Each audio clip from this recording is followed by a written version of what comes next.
Okay, so we were at the end of number 12. We're on page Reish Ches. Didn't realize how close we were to the end last time. I would have finished it then. Re'eyachi. Now, what was the 12? What was number 12? Number 12 was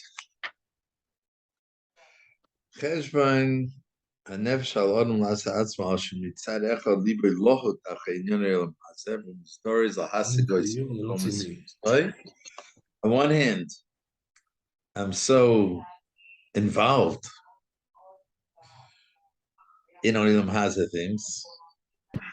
I put myself out, and one could use the word Mesiras Nefesh. I used to tell the guys in our David, they had opened up a Kentucky Fried Chicken or something like that in Mevaseret, and they were telling me, yeah, Rebbe, and it's Mahadrin. It's like this. I said, first of all, I don't know what Mahadrin, Hadrin Mevaseret, I don't know what that means. I said, but I can't seem to, like, it doesn't compute in me that you're willing to travel for, I don't know, 45 minutes to an hour, I don't know, to go to Mevaseret, to buy a piece of chicken and to travel back. I said, as good as you're going to tell me that a piece of country fried chicken is good, it just seems to me, it can't be worth it. It just can't be worth all No, of that for a piece of chicken. once. What?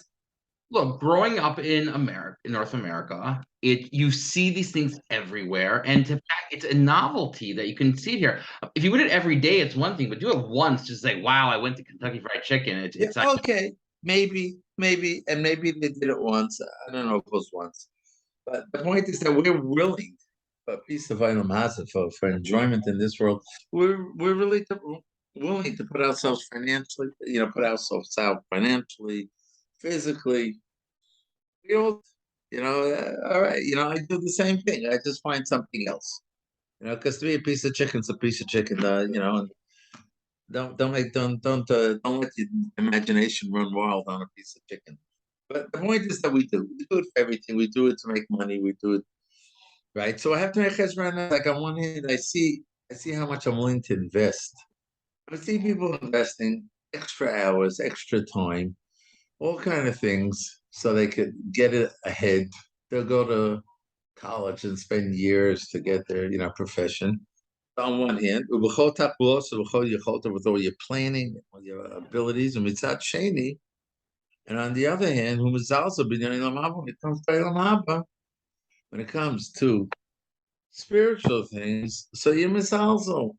And you don't do it if it's a little hard. I'm tired. There aren't many people, people who are stable, people who don't get out of bed in the morning when they're tired, when they have a job. They show up to the job, right? We used to say that also in our David, trying to give over to the Talmidim. Getting up in the morning, it's not just a Jewish type of thing. You got to get good habits. You got to be a productive person. Productive people get up in the morning. They go to sleep at a normal time, and they get up at a normal time. Normal defined by normal people, like jobs are 9 to 5. That's the way it is, and you have to commute. You got to get up at 8 to get to 5. But people get up for that, and they don't buy into. But I'm too tired. I went to sleep late last night. None of that. And yet we see how many times people don't get up for davening. They get up late because they're tired, right? So we have to make cheshbon and nefesh. Like, where am I at? yeah, but there's a difference though. But it has to be a difference between a one-time opportunity and something you have to do every single day for the rest of your life, come hell high water. Like, You have to get up for work every day no, we get for for the work rest of five your days a life. week. Okay, but you're able to do that 5 days a week. A lot of people work 6 days a week, my friend. But even if Lefachot, it's 5 days a week. if I know that there's one day a weekend is coming, you're anticipating it, it it mechaziks you to be able to kind of pull it off, knowing that there's time coming up. The concept of tikatzacha on Shabbos and Mincha, it's like to make us feel better because we know the stress of the week is coming. And that's why we get to skip it on the happy days, right? So the same concept is like we know they said the day before a day off, like day before like a vacation day, is better than the vacation day itself because you're already relaxing in that sense. But if you know there's no day off, it becomes that much more difficult to kind of put that together. I'm not sure I'm understanding that. Let me think about it. Not sure I'm understanding it. And I don't know if that totally will explain away the fact that people, when it comes to getting ahead in this world, they willing to go beyond the comfort, get out of their comfort zone, and Yes. if they'll compare it to how they relate to mitzvahs and Olam Haba, where they're not so quick to get out of their comfort zone. If you had to go to work 7 days a week, every week, the rest of your life, you'd burn out because there's never any sense of rest or vacation from But that. Ron, you're a pretty I think maybe I shouldn't ask this in public, right? But you're a pretty productive person, right? So you don't have to answer this question or not, but do you get up for chakras every morning and go to shul? Not every morning, but I do my best. Okay. Oh, well, I do. Okay. I admit. I, I get up every morning and go to shul. Baruch Hashem. I don't burn out. I'm not burning out.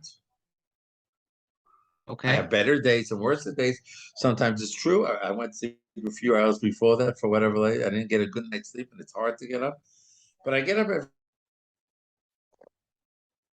The I think it's one of those situations where the analogies that we're pointing in are not actually it's not necessarily relatable.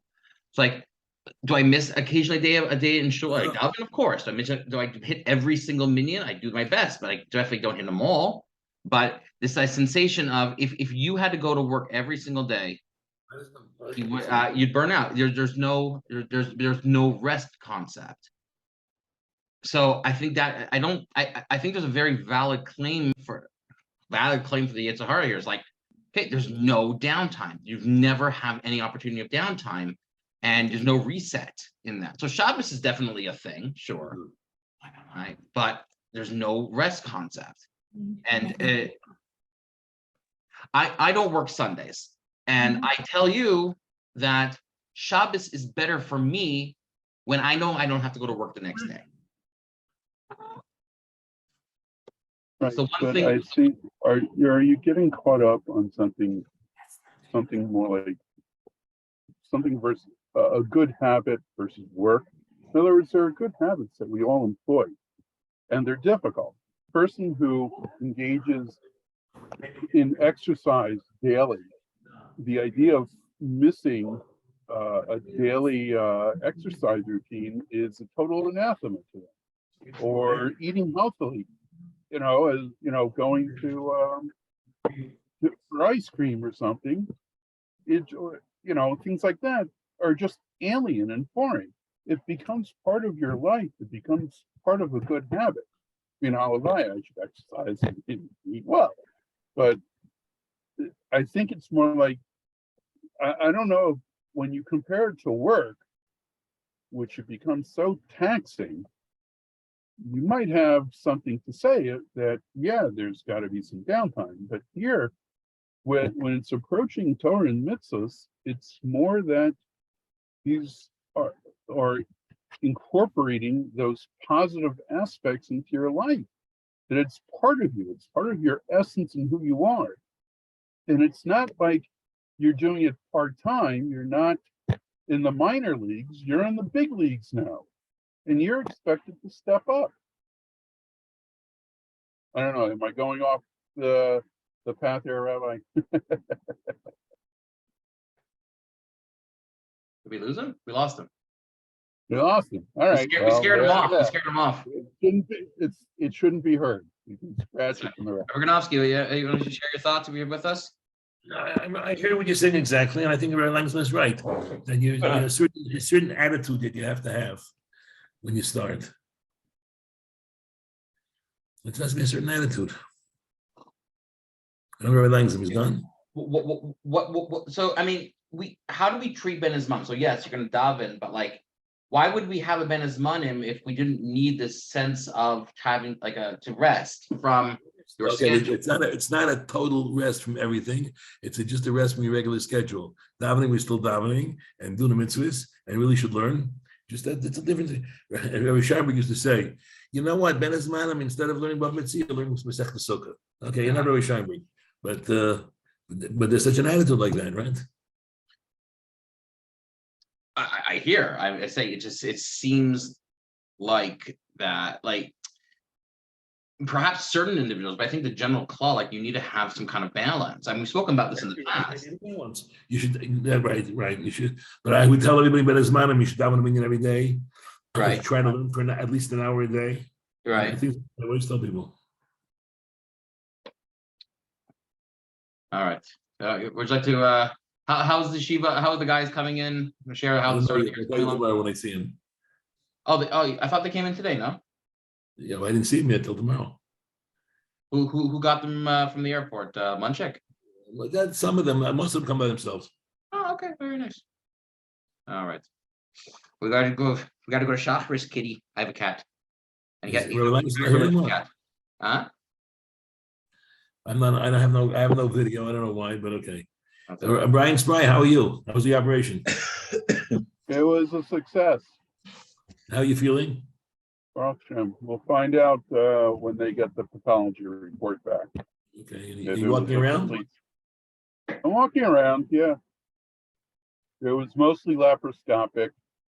The mass was too big for them to take out laparoscopically, so they had to do a regular incision to remove the mass. It was almost 9 centimeters. Apparently, it was big. Okay. Okay, I'm back. You're back. I am Are you back. walking around, Liz? What are you moving around? Yeah, I'm walking things. Menachem's there, right? Helping you. Sort of. But, No, Menachem's in yeshiva. yeah, he's in Queens. Okay, Right, Rabbi say, we're back. We're back. You hear me? Didn't see you before. I can't see me, but you can see you. Okay, good. I'm a good-looking guy. It's fine. All right. In any case, so Ron, I don't know if you're still there. I'm sorry, my internet. I'm here. I did try to install a new router today and came pretty close to getting it up, but maybe tomorrow. In any case, so this is what the Ofen Hashnei Moser was. The Cheshbon Nefesh was a person has to take a good look at his priorities really and see, I guess, a way.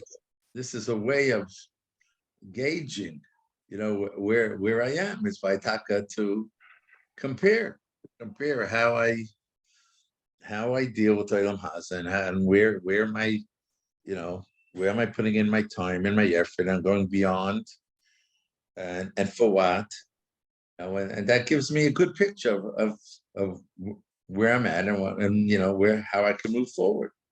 You can learn from it. You can learn from when a person says, "Wow, look at that." There's a story they say. I don't know if it's true or not. There was a boch in the mirror who would never get up for Shacharis. Never get up for Shacharis. One morning he had a flight back to America. It was an American boch. And the Rosh Yeshiva didn't let them wake him up. And he said, haLevavos, they say. Yeah, it could be. I don't know. Like I never heard it firsthand. But they say that he said when he gets up to Olam Haba, and they're going to ask him, "Why did you get for Shacharis?" He said, "Because I couldn't get up in the morning." Right? And they're going to say, "When you had a flight, you were able to get up." So that there shouldn't be that time, right? He didn't wake him up. But we could take that and say, "One minute, when I have a flight or when I have a TO planned, somehow I get up, right?" So let me give myself, maybe I have to revisit the story I tell myself when I say I can't get up. I had another example of this on the tip of my tongue, but it flew away. But we all have that, I think we all have it. We could all, when we hear stories, when we hear ourselves saying stories and excuses, we should say, 1 minute, is this something I say for everything? Or was it just when it comes to this, and it's a good a way of us seeing where we're at, and that's fine. We're all up to just, we just want to make sure we're going up the ladder. That's all, getting better at a steady pace. But to take an honest look, sometimes they need to use, they say, haLevavos, you serve Hashem with both Yetzaharas. Yeah, Yetzarim, Yetzatov, Yetzahara. Right? One of the explanations is that I could use the tricks. I see the Yetzahara, I could use it for serving Hashem. I could see, it's one of the ways of saying, oh, look, when it came to that, it was fine. You were willing to go out in the rain. You were willing to go out in the rain, for X, Y, and Z. So now when you're saying this story about, no, I can't go to the Chavrusa right now because you wouldn't. It's like, oh, you would go out in the rain for $1 million. Why would you go out to shul? But if there was $1 million available every day, I wouldn't go every day. Ron, we're not talking about $1 million. So talking about some type, a normal type, each person on his level, or whatever. Not for $1 million. We have to be honest and take a good look at how do we live our life in Olam Hazeh, and how are we doing the same at least for Olam Hazeh? That's okay for the nefesh. That's all. I agree. I agree with the concept of the practicality doesn't seem to match up. So call whatever you want. Oh, you're not going to get for Shacharis, but you're going to get up for a flight. And it was like, but if you take the same action if you take the same non-davening action and make it an everyday thing, you wouldn't do that either. That's what I'm trying to get to. I'm just saying you get up every day to go to work. You don't necessarily get up every day to go to davening. We're not talking about $1 million. We're talking about regular day-to-day things I do. Well, I find myself making excuses. And accepting the excuses when it comes to my avodas Hashem. And if I would look honestly at myself, and I talk to myself also, look honestly at myself when it comes to other things, I don't use those excuses. If you do, if it works, then great. So we move on to the next level. If you don't find that, then that's fine. This is just to open Hashem or Sarah Cheshbon Nefesh. A person has to make to see. So let's just go now to the end. This is on page Reish Ches. How he summarizes this. Upstairs. Ben Apsichos, Apchisus Shel Gufcha, Ben Hachashiva Shel Nishmoscha.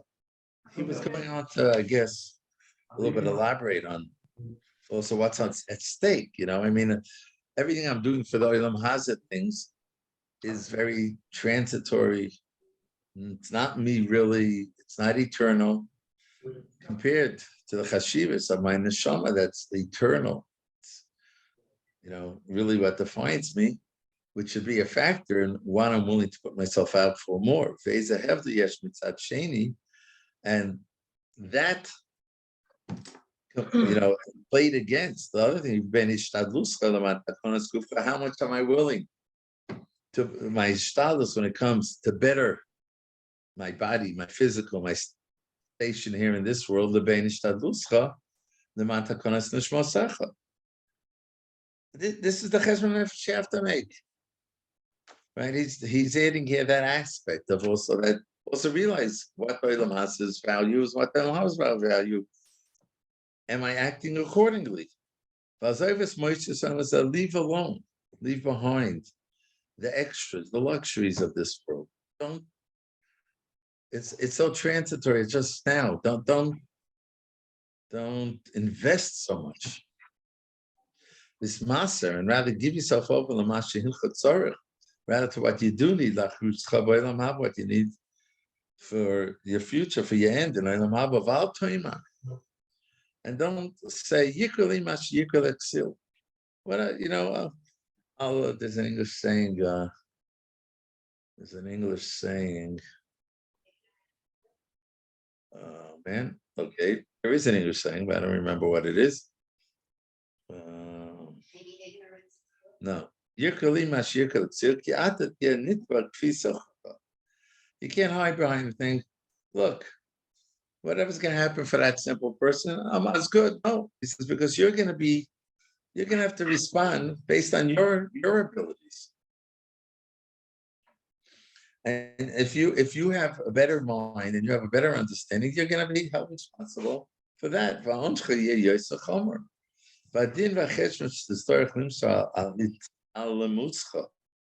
And the cheshbon you have to give, that you're going to have to give on the fact that you ignored, you looked away, you didn't. You would be more exact. A simple person or a fool, he's really held to a lower bar. Everyone's held to their abilities. Everyone has their abilities, and we have to use our abilities. And don't rely on yourself. Shatuchel is not so. You're able to find an excuse. You don't have. You can't buy out of that. You won't be able to give this argument, which is against you and not for you. You have. We're always very quick not to think that we're simple. We're the smartest, right? If you're the smartest and realize that you should be thinking these things. Says the Chovos. If I would want to continue expounding on all that there is to say here,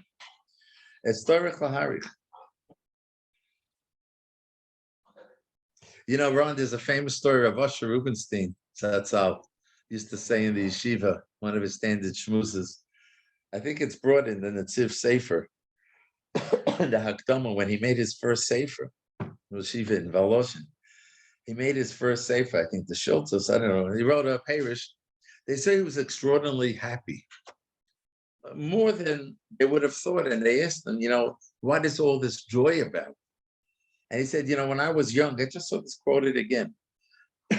When I was a kid in Cheder, I was wild and I wasn't doing anything.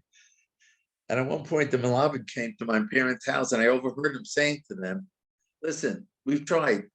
This boy's not cut out to be a Talmud Chacham to learn. Apprentice him to the local shoemaker. He'll be a Yerush Shamayim. He'll have a Parnasa. And that'll be good. He said, when I heard that, I overheard it. I was in the other room. It shook me up. They were writing me off, so to speak. He had enough seichel. And he ran and he says, please give me another chance. And he went back to Cheder and he really applied himself. He says, now, could you imagine? Heard his mother crying. His mother was crying. What's that? His mother was crying. He says, can you imagine after 120 years, I would have come up to Shemaim? Sure. Then I'm going to have a great din because I know I was honest my whole life. I davened 3 times a day. I was a good Jew. I did it. I did everything. And they're going to take out the sefer and they're going to say, but why did you write the sefer? And I'm going to say, write that sefer. I was a shoemaker. How can I write that sefer? He says, but now I wrote it. Right? I wrote it. I realized, so in other words, they would have had a din on me. And I wouldn't have had any excuse. The proof is in the pudding. Proof is in the pudding. In fact, you see, I would have fooled myself my whole life. And I would have bought into that. Look, the Malabit even said, and I would have gone through my life really believing that I'm a success story. But he says, but the proof's in the pudding. I would have blown it all because, hey, you see that I was capable. And in fact, I did write the sefer and went on to try many more svarim. So therefore, a person has to really give this thought. What are my abilities? And am I applying myself? And he's saying, the way to make cheshbon nefesh, how do I know what I could apply? Well, let me see how I apply myself in other places. That's all, Ron. It's a litmus test for myself. When I find myself saying, I'm doing the best I can, I'm really doing the best I can, do more. just compare it to yourself in other pursuits. Are you being honest? Or could you see yourself that you do apply yourself more to other things? Maybe you don't have enough. Maybe you need to strengthen your immune and in what's the emes and what's important in life. Maybe you have to do the first thing he said, compare, what am I investing for? I'm going to live 70 years, 80 years, 100 years, and this is eternity. Maybe I have my priorities wrong. Maybe I have to readjust. But this is the way I could test whether I'm being honest with myself. By seeing, I said, I can't. I just can't do more. Well, a minute, do it to you. We're not talking about saying it to someone else. We're talking about you look yourself in the mirror and say, you can't do more. Well, what did you do the other day? What did you do the other day? You see that you were able to do more. Just that the heart was there more, or something you wanted. Maybe you just don't want enough. So okay, so you have to work on the want. But one minute. So he said, if I would want to tell you everything that's here, I wouldn't have time. I would have to write much more his topics. He says, so let it be sufficient. These points that I said and I taught you. Right? Give thought to my words. And understand my hints, based on your abilities. And study them.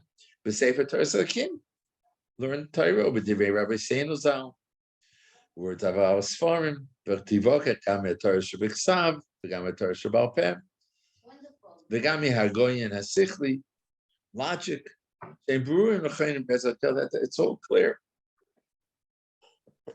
I'm sorry, Bezra Sakel. Okay, so we got to Ofen Yud Gimel. Bez Hashem, today is what? Monday. So Hashem tomorrow. And Brian, it's great having you back here with us. And Shacharis Shlema.